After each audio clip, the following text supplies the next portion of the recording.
Wouldn't you say it's valuable to you to find out about their background and their dynamics? Isn't that key to the relationship? Most definitely, and I feel like that as my role as a primary care physician, that is my job. My job is to get to know the person, not just the conditions, not just the diagnosis. I mean, you can pick up so much once you know what's going on in a family dynamic of a patient's lives.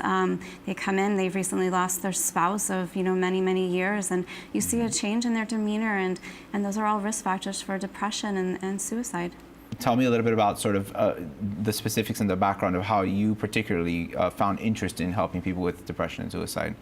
I mean, it's something that you felt called to you, or? It was something I always wanted to help people, and it's always good and feels so rewarding. You can't put a number on that, and correct.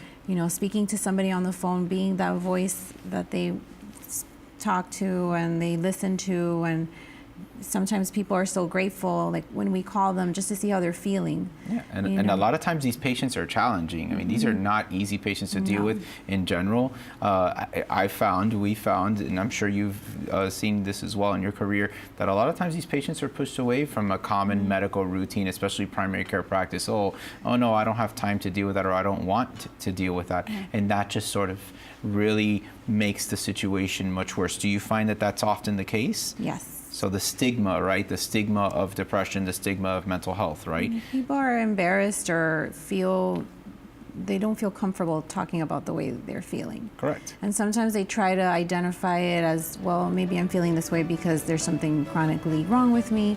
But, depression does hurt.